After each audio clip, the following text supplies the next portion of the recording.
बहुत सारे बच्चे मेरे कंप्लेन करते थे, इसको तो बोलना नहीं आता, इसको तो लिखना नहीं आता। अरे भाई, ऐसे नहीं पढ़ाते, पढ़ के आया करो पढ़ाने। ये देखो, ये बिहारी मजदूर टाइप होते हैं एकदम, चींटी सर पे बोझा लेके दौड़ता रहता है दिन भर, उसको एहसास नहीं होता मजदूरी का, वैसा मजदूर है ये, टीचर नहीं है। मैंने उठाया रॉड, एक लोहे का रॉड मैंने मंगाया, बॉयज का बैच था, 400 बच्चे बैठे थे, मैंने पीटना शुरू कर दिया बिना देखे।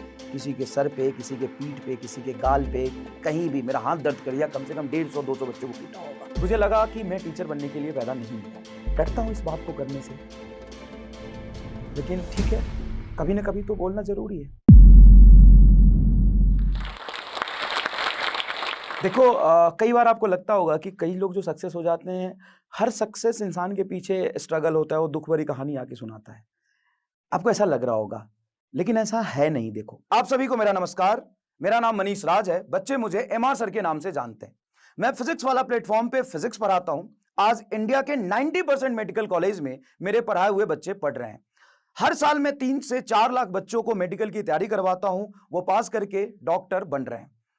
मेरा जन्म बिहार में मोतिहारी जिला के बखरी गांव में हुआ था। बचपन में एक हत्याकांड की वजह से मेरी पढ़ाई रुक गई थी, जिसके बारे में मैं आपको बताता हूं। जब मैं 3-4 साल का था, तभी एक हत्याकांड में मेरे दादाजी को गलत तरीके से फंसाया गया, जिनकी वजह से उनको जेल जाना पड़ा और हमारे घर वालों को मारने की और हमारे घर को जलाने की धमकी दी जाती थी। तो रिलेटिव के यहाँ ही हम 2-3-4 साल रह गए, जिसकी वजह से मैं स्कूल नहीं जा पाया।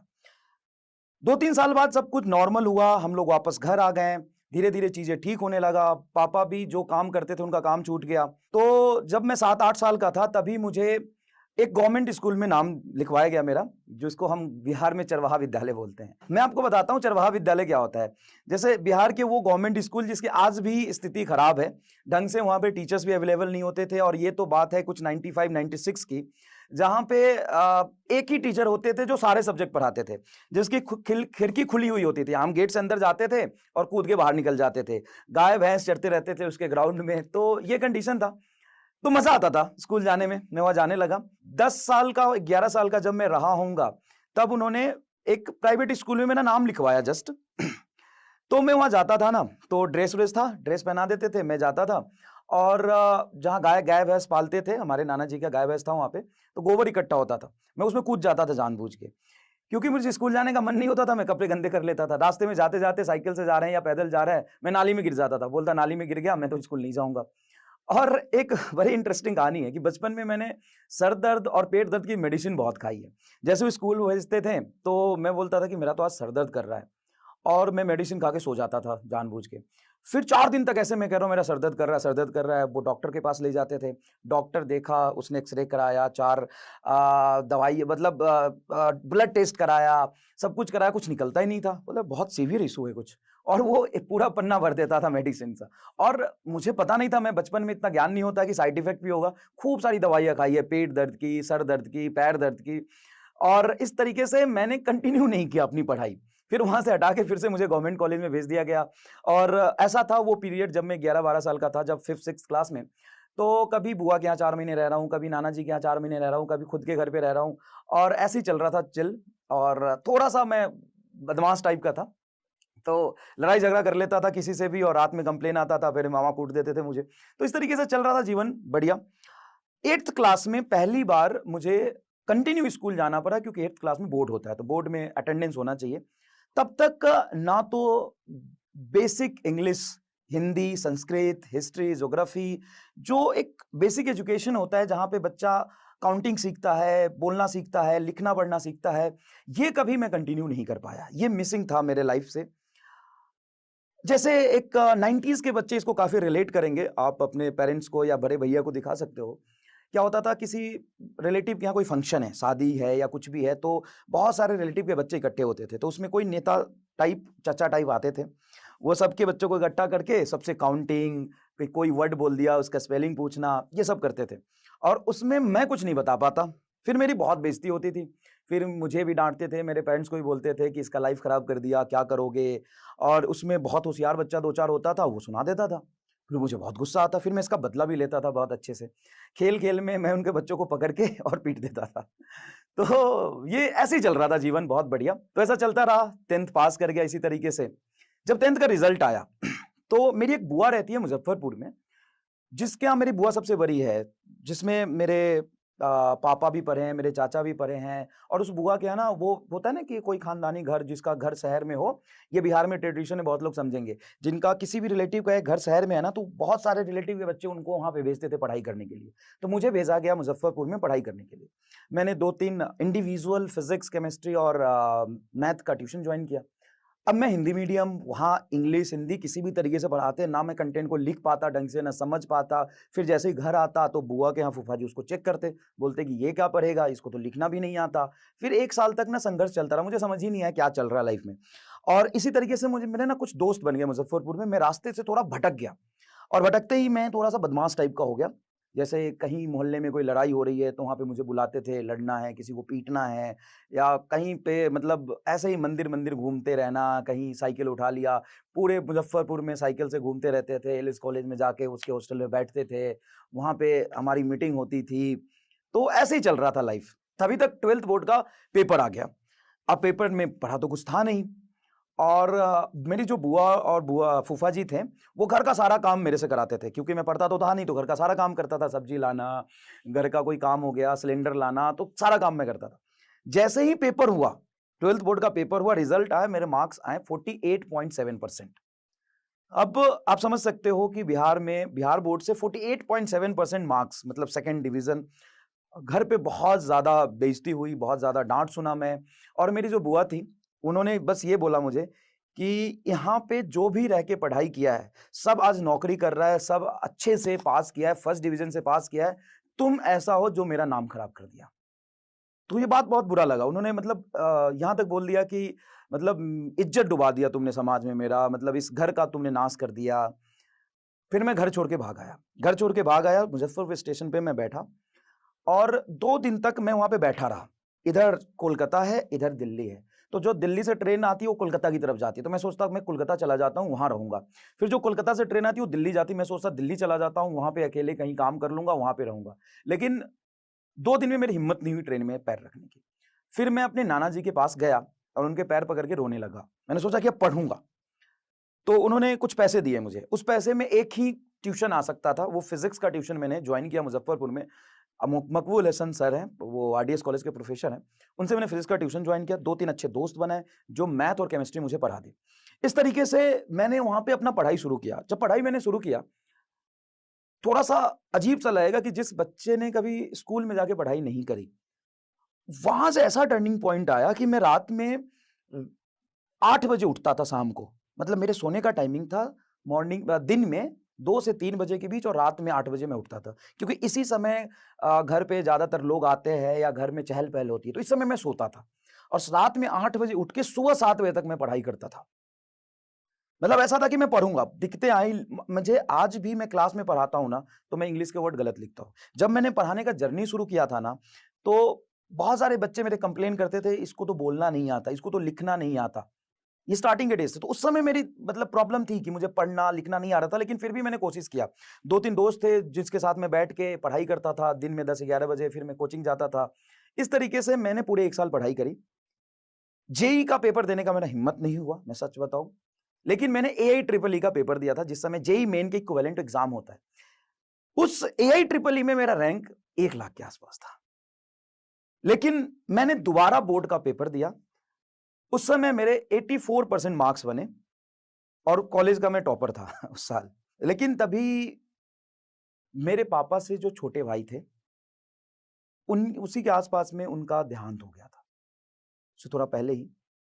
तो जिसकी वजह से और ज़्यादा घर पे प्रॉब्लम हो गया, और 5 साल जब आप कहीं बाहर रह लेते हो, पढ़ाई कर लेते हो, तो घर वालों की उम्मीदें होती है, ये कुछ अब ठीक करेगा। मैं अपने मम्मी से थोड़ा क्लोज़ हूँ, तो बहुत कष्ट में उन्होंने पाला है मुझे, बहुत बचपन से ही। तो उस समय था कि अब क्या करें? तभी आकाश इंस्टीट्यूट का कैंपस रिक्रूटमेंट आया था, दिल्ली यूनिवर्सिटी से, तो मैंने अपना पीएचडी छोड़ दिया और मैं आकाश में चला गया एज़ अ टीचर। मेरा प्लेसमेंट हो गया वहाँ पे। बढ़िया, कुछ आज भी याद है मुझे, 6 लाख का प्लेसमेंट मिला था, घर पे बताया, और वहाँ पे जाके ना, जिस दिन प्लेसमेंट हुआ, जिस दिन जॉइन किया था, उस दिन बैंक अकाउंट खुला था, और वो बैंक अकाउंट मेरे घर का पहला बैंक अकाउंट था। तो उन्होंने पहली पोस्टिंग आकाश में मुझे जयपुर मिला। जयपुर में मैं गया, वहाँ पे सचिन जाखड़ सर जो मैथ पढ़ाते हैं, आप सब लोग जानते होंगे, वो मुझे मिले। वो भी एज अ ट्रेनी आए थे, पहला प्लेसमेंट था, दूसरा था उनका शायद, वो मेरे से सीनियर है थोड़े 6 महीने या 1 साल। मैं गया तो वहाँ पे क्या था कि वहाँ पे फिर हमारे डेमो शुरू हुई। वहाँ पे 40 टीचर 20 टीचर बैठ के डेमो लेते थे हमारा। तो सचिन सर का प्रेजेंटेशन अच्छा था, बोलते अच्छा थे, पढ़ाते अच्छा थे, उनका डेमो सबसे अच्छा जाता था। 4-5 लोग थे हम लोग। सचिन सर का डेमो बहुत अच्छा जाता था, सबसे खराब मेरा जाता था। जैसे ही मैं पढ़ाना शुरू करता, वहाँ से पीछे बैठा हुआ टीचर बोलते हैं कि अरे भाई ऐसे नहीं पढ़ाते, पढ़ के आया करो पढ़ाने। दूसरा कहता कि भाई तुम पढ़ाओगे तो बच्चे कल रिफंड मांग लेंगे। चौथा बोलता कि तुम रहने दो, तुमसे नहीं होगा। तो 2 महीने के पीरियड में ना मैं डिप्रेशन में चला गया थोड़ा। मुझे लगा कि सच में नहीं हो पाएगा मेरे से। लेकिन जब घर पे बात करता तो मुझे लगता कि पैर पीछे नहीं खींच सकता था। मुझे लगा कि मैं टीचर बनने के लिए पैदा नहीं लिया हूँ। लेकिन फिर भी मैंने सोचा कि करना पड़ेगा यार, कोशिश करो। उस समय एक रितेश अग्रवाल सर फिजिक्स के टीचर थे। वो बहुत बेइज्जती किए करते थे मेरा। जैसे ही मैं जाता था बोलते तेरे से नहीं होगा, इधर आ। फिर मैं इधर आके बैठता, सर जाके पढ़ाते थे, वो थोड़ा समझाते थे। फिर मैंने उनसे बहुत कुछ सीखा और उनसे जो सीखता था फिर मैं वैसे-वैसे धीरे-धीरे पढ़ाने लगा, मेरा इंप्रूवमेंट हुआ। उन्होंने बोला कि तुम 11-12 तो नहीं पढ़ा सकते हो, तुम्हें 9th-10th पढ़ाना पड़ेगा, नहीं तो तुमको ट्रांसफर दे देंगे। मैंने बोला मैं पढ़ा लूंगा। मैंने 9th-10th पढ़ाना शुरू किया था, ये बात है 2014 की। 9th-10th से मैंने पढ़ाना शुरू किया। जब मैंने 6 महीने पढ़ाया तभी उन्होंने एक हिंदी मीडियम का बैच दिया मुझे। किसी तरीके से कोई पढ़ाने वाला टीचर नहीं था तो मुझे दे दिया। मैंने उसमें इतना मेहनत किया, मतलब रात में 8-8 घंटे पढ़ के तब मैं 2 घंटे का लेक्चर तैयार करता था। और जितने भी कॉम्पिटिटिव एग्जाम्स के बुक होते हैं, जितने भी कोचिंग इंस्टीट्यूट की किताब होते हैं, सब मैंने बैठ के सॉल्व कर लिया वहाँ पे, क्योंकि क्लास थी नहीं, 9th-10th को पढ़ाता था, एक बैच था हिंदी मीडियम का, तो मुझे टाइम मिला, मैंने सारा कुछ सॉल्व कर लिया। मैं बच्चों से जा जाके पूछता था, तुम्हें डाउट है तो पूछ लो। सभी बच्चों को मैंने बता दिया कि कोई भी डाउट है तो पूछ लो। बच्चे आते थे, मेरे से सवाल नहीं होता था, मैं कल उसको सॉल्व करके ले जाके उनको दे देता था कि ये हो गया देख लो। मतलब थोड़ा सा अच्छा नहीं लगता था लेकिन ठीक है, मैंने इसको एक्सेप्ट कर लिया कि यार ये मेरी कमजोरी है, मुझे सीखना पड़ेगा। टीचर सस्ते भी थे वहाँ पे। मुझे आज भी याद है कि स्टाफ रूम में मैं बैठा बता रहा होता था, तो कई लोगों ने ये भी बोला कि देखो यार, ये शायद यहाँ पे बोलना ठीक है या नहीं, कि देखो ये बिहारी मजदूर टाइप होते हैं एकदम, जैसे चींटी सर पे बोझा लेके दौड़ता रहता है दिन भर, उसको एहसास नहीं होता मजदूरी का, वैसा मजदूर है ये, टीचर नहीं है। लेकिन ठीक है, बढ़िया, वहाँ पे थोड़ा मजा आने लगा। बच्चा को जब डाउट बता देता तो खुश होकर जाता तो अच्छा लगता। तो धीरे-धीरे उन्होंने ना रितेश सर ने देखा कि हाँ यार, ये अच्छा पढ़ा रहा है, तो उन्होंने मुझे बैचेज़ में डाल दिए, 11th के बैचेज़ में इंग्लिश मीडियम में।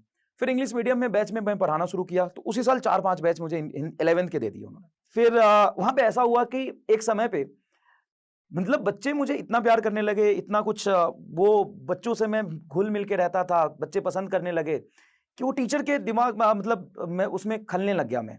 टीचर मेरे से नफ़रत करने लगे दूसरे टीचर कि बच्चे इसको इतना पसंद क्यों करते हैं। एक बार की कहानी याद है, मैं आपको सुनाऊँ, मैंने क्लास में भी बताया। एक बार क्या हुआ था कि होली का समय था, होली में छुट्टी होती है, तो देखो क्रांतिकारी तो मैं बचपन से हूँ, खून में ही है ना?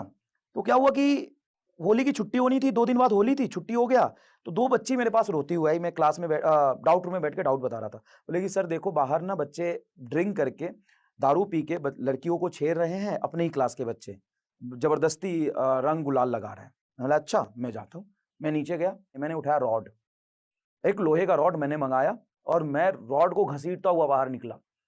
तभी पीछे से 4-5 लोग और आ गए। मैंने जोर से चिल्लाया कि चलो रे घर जाओ सब, क्या कर रहे हो यहाँ पे, मजाक बना के रखा है, निकलो सब, वैन में बैठो, निकलो यहाँ से। जोर से चिल्लाया।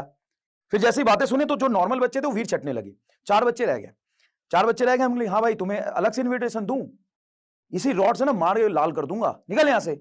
उसमें 2 मेरे क्लास के बच्चे थे, वो चले गए। फिर 2 बच गया, जो बच्चा नहीं था एक्चुअल में, स्टूडेंट नहीं था, वो गली उली का गुंडा रहा होगा। हम ये रॉड दिख रहा है, कपार फोड़ दूंगा और इसी तुम्हारे खून से ना होली खेलूंगा, बस निकल जाए यहाँ से। लेकिन क्या हुआ कि शाम को आ गए वो 20 लोग, तो मैं अकेला। तो काफी लड़ाई झगड़ा हुआ, बोला कि उसको बोलो कान पकड़ के सॉरी बोलेगा। मैं सॉरी तो नहीं बोलूंगा। तो फिर वो मनाते रहे, फिर उनको समझाया, पुलिस वुलिस आया, वो लोग चले गए। लेकिन बोला कि इसकी गाड़ी का शीशा फोड़ दूंगा मैं। तो मैं जहाँ रहता था वो बाहरी गाड़ी लगाता था, तो उन्होंने बोला शीशा फोड़ दूंगा मैं। फिर मैं उसी रात अपने दोस्त के साथ जाके, मेरा दोस्त वहाँ पे एक मैरियट होटल में काम करता था, उसके यहाँ पार्किंग में गाड़ी लगा दी। 1 महीने तक वहाँ पे गाड़ी खड़ा रहा। मैं 1 हफ्ते तक किसी सर के यहाँ रुका था, उनके साथ आता, मैं क्लास में पढ़ाता, फिर चला जाता। मतलब ये कंडीशन था, ठीक था, मजा आया थोड़ा। फिर वहां से मैं कोटा चला गया, सर्वोत्तम एक कोचिंग इंस्टीट्यूट था। उस पहले दिन जिस दिन ज्वाइनिंग थी ना, उस दिन मैं, पंकज सिजारिया सर और ये 4-5 लोग बैठे थे, एक ही दिन ज्वाइनिंग थी हमारी। और पहले दिन मैं क्लास में गया, 400 बच्चे बैठे हुए थे। पहले मैं 40 बच्चों 50 बच्चों का बैच पढ़ाता था, 400 बच्चे बैठे हुए थे क्लास में और मेरी एज कुछ रही होगी 21 साल की और वहाँ पे जनरली बच्चे होते हैं 18, 19, 20 ऐसे ही बच्चे होते हैं। मैं 21-22 साल का था, 18-20 साल का बच्चा भी था, वहाँ पे 3-4 ड्रॉप ले लेते हैं नीट में। मैं क्लास में घुसा, बोला ये क्या पढ़ाएगा?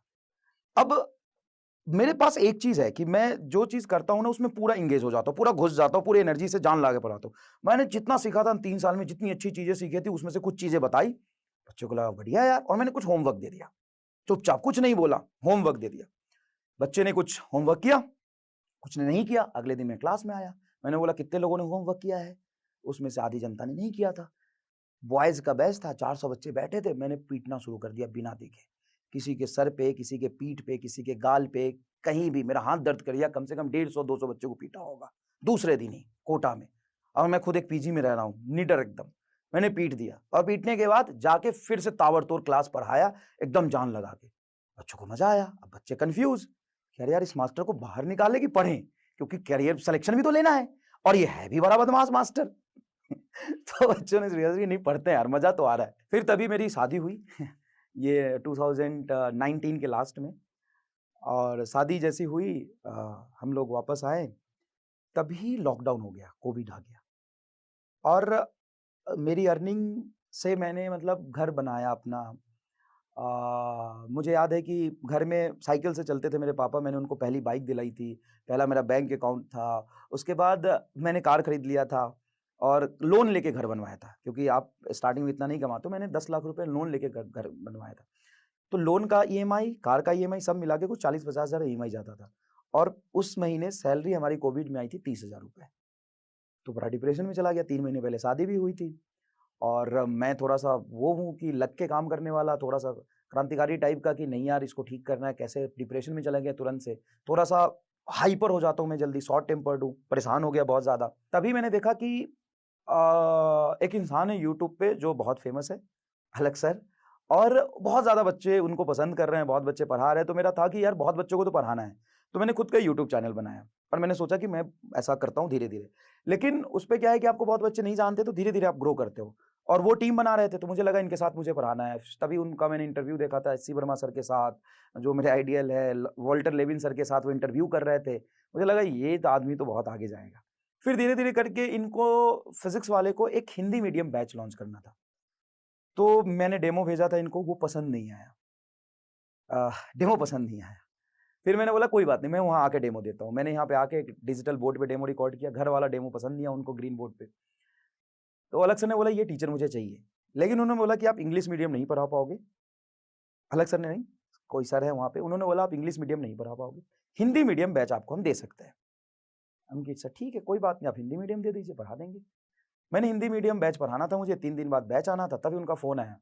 वो इंग्लिश मीडियम के लिए टीचर ढूँढ रहे थे, उनको मिला नहीं। तो उन्होंने मुझे बोला इंग्लिश पढ़ा लोगे? कि आप तो उर्दू भी पढ़ा दूँगा। फिज़िक्स ही पढ़ाना है ना, मैं उर्दू भी पढ़ा दूँगा। बोला ठीक है, शुरू करते हैं।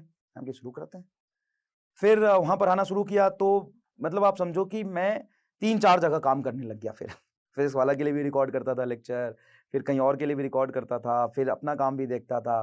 तो बहुत ज़्यादा काम हो गया था, ये 2021 की बात है। फिर जब मैं जैसे ही क्लास में गया पढ़ाने, पहले दिन मैं कुछ गलती कर गया, कैलकुलेशन मिस्टेक, तो बच्चों ने एकदम मुझे लपेट दिया, बोला नहीं पढ़ेंगे, मैंने तो फीस दिया था अलग सर से पढ़ने के लिए, हम तो नहीं पढ़ेंगे आपसे। तब भी अलग सर ने बहुत सपोर्ट किया। कुछ बोला नहीं, यही तो सपोर्ट है, वैसे क्या सपोर्ट करेंगे, कुछ बोला नहीं। फिर यार 4 दिन बाद में एक मैसेज आया नोन नंबर से, कि यार मैंने मेल चेक किए और आपका फीडबैक देखा, बहुत बढ़िया पढ़ा रहे हो सर आप। मैंने पूछा आप कौन? वो तो मैं ठीक हूँ, मैं तो अच्छा पढ़ाता हूँ, लेकिन आप कौन बोल रहे हो? उसका रिप्लाई नहीं आया, उनका रिप्लाई नहीं आया। मैंने फिर उसको उस पे ट्रू कॉलर पे सर्च किया, ये आदमी कौन है भाई, इतनी तारीफ कर रहा है। मैंने देखा, कौन है? मैंने देखा अलग पांडे। तो मैं बोला अच्छा। मैंने उनको जाके बोला सॉरी सर, मुझे नहीं पता था आपका नंबर है। बोला कोई बात नहीं सर। फिर 3 महीने का जर्नी रहा, लग के पढ़ाया, चीज़ें थोड़ी ठीक हुई, फिर मैं दिल्ली गया और अलग सर से मिला। बड़ा सपना था एक उनसे मिलने का भी। उनसे मिला और फिर बातें हुई, आगे क्या करना है। फिर मैंने बोला कंटिन्यू करते हैं। पहले मैं पार्ट टाइम काम करता था पीडब्ल्यू में, फिर मैंने फुल टाइम जॉइन किया, फिर 11th क्लास में गया पढ़ाने। पहली लाइव क्लास थी, उसमें मैंने बच्चों को डाँट दिया और उस समय वो वीडियो गलत तरीके से इतना वायरल हो गया कि उस पे मैं बहुत ज़्यादा क्रिटिसाइज़ हुआ। अब हमारा टेम्परामेंट है कि मैं थोड़ा-सा एग्रेशन में, गुस्से में चीज़ों पे फ़ोकस करके स्ट्रेस डाल के देसी अंदाज़ में उसको समझाने की कोशिश करता हूँ, कभी डाँटता भी हूँ। तो वो वायरल हो गया वीडियो जिस पे बहुत क्रिटिसाइज़ हुआ मैं। और वो नया-नया मैं ऑनलाइन में आया था तो बहुत ज़्यादा परेशान हो गया मैं कि क्या चल रहा है? और इतना वायरल हो गया घर वाले भी देखते थे, बोले इतनी बुरी तरीके से कौन पढ़ाता है भाई? और मैं जो मतलब नॉर्मल लाइफ़ में हूँ और जब मैं पढ़ाता हूँ तो थोड़ा-सा अलग हो जाता है। तो तुम ऐसे हो क्या यार? दोस्त भी मज़ाक बनाने लगे जो शायद मेरे कुछ स्कूल में या कभी मेरे साथ कॉलेज में पढ़े थे, कि ये क्या कर रहे हो? वो भी कोई-कोई मुझे रोज़ लिंक भेज देता था वीडियो का। तो बड़ा बुरा लगा। उस समय मैं थोड़ा चेंज किया पढ़ाने का तरीका, थोड़ा-सा पेशेंस लाया, ठहराव लाया। आज भी मेरी जो पहली वीडियो है यूट्यूब वगैरह पे वो बहुत चिल्ला-चिल्ला के पढ़ाता था मैं। जैसे ऑफलाइन में 400 बच्चे बैठे हैं उसको कैसे कंट्रोल करोगे? तो ये था, लेकिन मैंने थोड़ा तरीका अपना चेंज किया और बच्चे पढ़ना पसंद करने लगे धीरे-धीरे। बच्चे को समझ आया कि ठीक है यार, कांसेप्ट समझ में आ रहा है, चीज़ें विजुअलाइज़ हो रहा है, सवाल सॉल्व हो रहे हैं। बच्चों ने एक्सेप्ट किया। धीरे-धीरे जर्नी आगे बढ़ा। जब 2012 की बात थी, तो उस समय यूट्यूब पे मैंने एक दिन मतलब एक दिन क्या 1 एंड हाफ डे कह सकते हो ब्रेक लेके मैंने 24 घंटे लगातार पढ़े। 12 घंटे, फिर 1 एंड हाफ डे ब्रेक, 30 घंटे का ब्रेक, फिर मैंने 12 घंटे पढ़ा है। और वो जो वीडियो था, एक दिन में कुछ 10-12 लाख लोगों ने देखा। तो उस समय ऐसा था कि मतलब बच्चों ने बहुत ज़्यादा अंदर तक मतलब पसंद करने लगे टीचिंग को और अच्छा लगने लगा मुझे। थोड़ा-सा बच्चे कहते हैं, "हाँ यार, टीचर जोरदार है, बढ़िया है, समझ आ रहा है।" और धीरे-धीरे पढ़ाता गया। फिर लास्ट में मैंने लगातार 18 घंटे भी पढ़ाए यूट्यूब पे। एक दिन में उसको 2.5 मिलियन लोगों ने देखा और काफ़ी बच्चे पढ़े। नीट का पेपर हुआ, इस बार बच्चे सेलेक्ट भी हुए। टॉप 100 में 5 ऐसे बच्चे हैं जिनको मैंने पढ़ाया है और थाउज़ेंड्स में बच्चे सेलेक्ट हुए हैं। आज के डेट में मैं अगर काउंट नहीं कर सकता, 40-50 हज़ार, 30-40 हज़ार डॉक्टर तो बना दिए। पिछले 3-4 सालों में ज़्यादा बनाए। पहले 10 साल से मैं पढ़ा रहा हूँ 2014 से।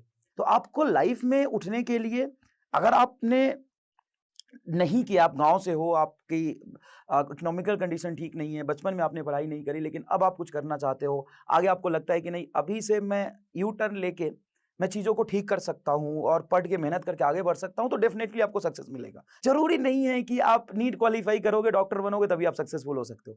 आप संघर्ष करते रहो, मेहनत करते रहो और मैं हमेशा कहता हूँ बच्चों को, देखो यार, ईमानदारी से अगर तुमने मेहनत करी ना, तो दुनिया गोल है। तुम्हारा मेहनत घूम के तुम तक ज़रूर आएगा, वो खराब नहीं हो सकता। बट एक ज़रूरी है कि आप फ़ेथ रखो अपने आप पर, मेहनत करो और चलते रहो। अब और ये नहीं कि अब कई बच्चे ये भी कह सकते हैं कि देखो यार, कभी बचपन में स्कूल नहीं गए हैं और फिर इतना बड़ा टीचर बन गया। तो भाई दशरथ राम मांझी भी देखे होंगे, शायद दशरथ राम मांझी, मैं नाम ठीक बोल रहा हूँ। वो पूरा पहाड़ तोड़ दिया आदमी। रियलिस्टिक लगेगा क्या किसी को? मैं तारीफ नहीं कर रहा, मैं बस बता रहा हूँ कि आपको 100% अपना देना होता है एक इंस्टेंट पे, अगर आप कुछ सच में बदलना चाहते हो तो। और जब आप पूरी मेहनत, लगन और संघर्ष करके करोगे, तो भी समय लगेगा, लेकिन चीज़ें ठीक ज़रूर होंगी। ऐसा नहीं है कि सक्सेस नहीं मिलेगा।